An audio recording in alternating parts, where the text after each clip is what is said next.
स्वागत है आप सभी का आपके अपने चैनल एकलव्य एजुकेशन सेंटर के इस नए वीडियो में।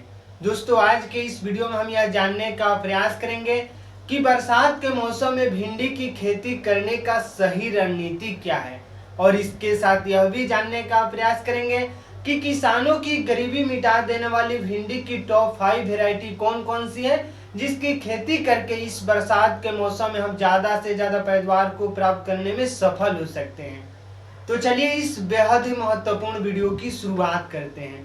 जैसा कि आप जानते ही हैं कि भिंडी एक ऐसी फसल है जिसकी खेती करके महज 60 से 65 दिनों में हम ज़्यादा से ज़्यादा लाभ प्राप्त करने में सफल हो सकते हैं। लेकिन ज़्यादा से ज़्यादा लाभ प्राप्त करने में सफल तभी हो सकते हैं जब हम सही रणनीति के साथ सही समय पर भिंडी की खेती करेंगे, तो निश्चित तौर पर हमें लाभ होगा। अगर सही रणनीति के साथ सही समय पर खेती नहीं करेंगे तो हमें निश्चित तौर पर हानि भी हो सकती है। तो आइए समझते हैं कि किसानों की गरीबी मिटा देने वाली भिंडी की बरसाती टॉप 5 वेराइटी कौन कौन सी है। तो उसमें सबसे पहला है पूसा सावनी। यानी पूसा सावनी भिंडी की एक ऐसी हाइब्रिड वेराइटी है जिसकी खेती गर्मी, ठंडी और बरसात तीनों मौसमों में किया जा सकता है।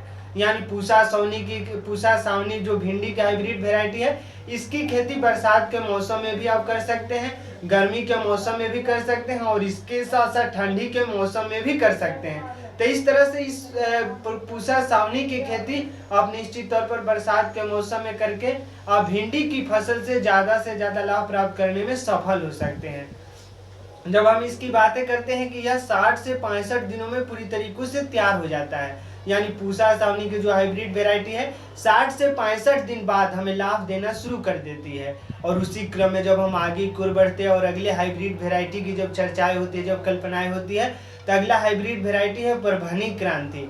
यानी भिंडी के एक यह भी हाइब्रिड वेराइटी है और यह पीत रोग का मुकाबला करते हैं। यानी पीत रोग से ग्रसित जितने भी व्यक्ति हैं उनके लिए परभनी क्रांति रामबाण साबित होती है। और यही वजह है कि इसका मांग बाजारों में सबसे ज्यादातर रहती है और यह लगभग 50 दिनों में तैयार हो जाता है। यानी परभनी क्रांति की भिंडी की फसल में 50 दिनों के बाद इसमें फूल और फल लगने शुरू हो जाते हैं और यह लगभग 15 से 18 सेंटीमीटर लंबा होता है। यानी परभनी क्रांति की जैसे लंबाई की बातें होती है तो यह 15 से 18 सेंटीमीटर लंबा होता है और यह गहरे हरे रंग का होता है। यानी परभनी क्रांति बेहद उन्नत किस्म का बीज माना जाता है और इसकी मांग सालों भर रहती है और इसकी भी खेती गर्मी, ठंडी और बरसात तीनों मौसमों में किया जा सकता है। तो हमें पूरा भरोसा है कि इस बरसात के मौसम में परभनी क्रांति और पूसा सावनी की खेती करके निश्चित तौर पर आप 50 से 65 दिनों के अंतर्गत में लाभ प्राप्त करना शुरू कर सकते हैं। यानी 50 से 65 दिन हम इसलिए कर रहे हैं क्योंकि परभनी क्रांति 50 दिनों में फल देना शुरू कर देती है, जबकि पूसा सावनी 60 से 65 दिनों में। जब हम बातें करते हैं कि यह पीत रोग का मुकाबला करती है और यही वजह है कि इसकी मांग ज्यादातर रहती है। और उसी क्रम में जब हम आगे की ओर बढ़ते हैं और अगले हाइब्रिड वेराइटी की जब चर्चाएं होती है तो अगला हाइब्रिड वेराइटी है अर्का अनामिका और अर्का अभय।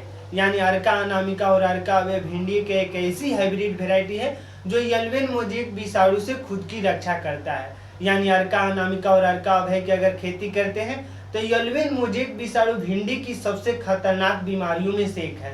अगर आपके भिंडी में येल्वेन मोज़ेक विषाणु जैसे अगर बीमारी लग जाते हैं तो निश्चित तौर पर आप अपने भिंडी की फसल से ज़्यादा लाभ प्राप्त करने में सफल नहीं हो सकते हैं, क्योंकि येल्वेन मोज़ेक विषाणु जैसे रोग होने से भिंडी की जो पत्ती है पूरी तरीके से पीली हो जाती है और पीली होने के कारण फोटोसिंथेसिस की जो प्रक्रिया है यानी प्रकाश संश्लेषण की प्रक्रिया है पूरी तरीकों से धीमी हो जाती है और जिससे जो हमारा भिंडी का पौधा है वो ज़्यादा से ज़्यादा भोजन को प्राप्त नहीं कर पाता है सूर्य के प्रकाश से। और यही वजह है कि हमारा भिंडी का फसल पूरी तरीकों से नष्ट हो जाता है।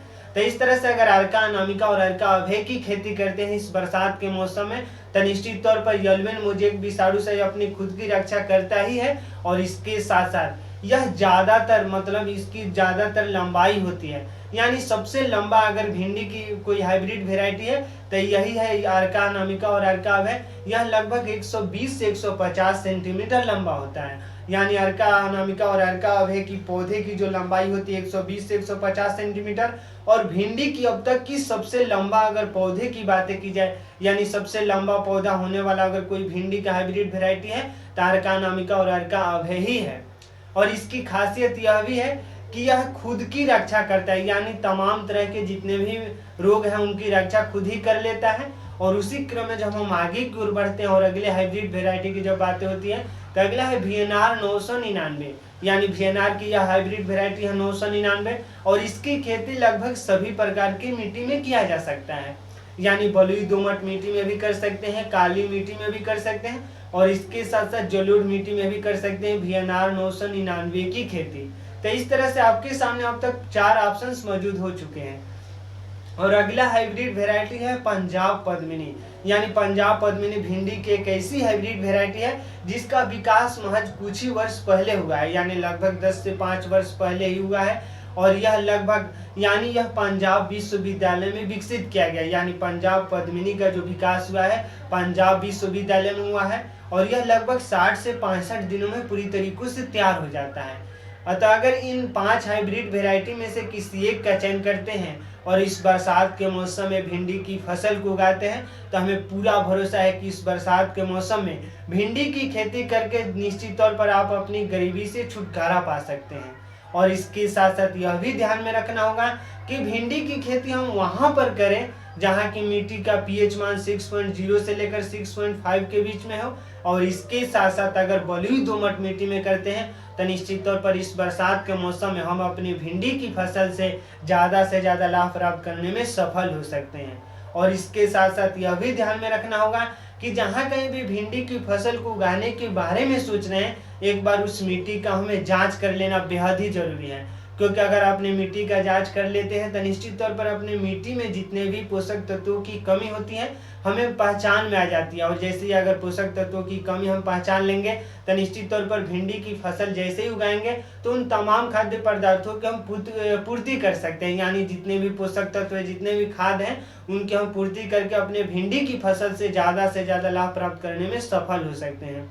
और इसके साथ साथ यह भी ध्यान में रखना होगा कि जैसे ही हमारा भिंडी की फसल में फूल और फल लगने शुरू हो जाएं उस समय हमें कीटनाशक दवाओं का छिड़काव निश्चित तौर पर करना चाहिए। यानी अगर अच्छे तरीकों से कीटनाशक दवाओं का छिड़काव करते हैं अपने भिंडी की फसल में, अच्छे तरीकों से अगर हाइब्रिड वेराइटी का चयन करते हैं, अच्छे तरीकों से अगर खादों का प्रयोग करते हैं तो हमें पूरा भरोसा है कि इस बरसात के मौसम में आप अपनी भिंडी की फसल से ज़्यादा लाभ प्राप्त करने में सफल हो सकते हैं। जब हम खादों की बातें करते हैं कि आखिर भिंडी की फसल में हम कौन कौन से खादों का प्रयोग कर सकते हैं, तो आप भिंडी की फसल में निश्चित तौर पर नाइट्रोजन, फास्फोरस और पोटास का प्रयोग कर सकते हैं। और इसके साथ साथ सड़े हुए गोबर का खाद अगर आपके पास है अगर उसका प्रयोग कर देते हैं तो निश्चित तौर पर अन्य खादों की आपको आवश्यकता नहीं पड़ेगी। अगर इन तमाम प्रयोगों को करेंगे तो निश्चित तौर पर भिंडी की फसल से आपको लाभ देखने को ही मिल सकता है। तो आज के इस बेहद महत्वपूर्ण वीडियो में बस इतना ही। हम आशा करते हैं कि भिंडी की खेती से जुड़े आप सभी बिंदुओं पर विस्तार से समझ चुके हैं और अपने भिंडी की फसल से लाभ प्राप्त करने में सफल भी होंगे। तो आज के इस बेहद ही महत्वपूर्ण वीडियो में बस इतना ही।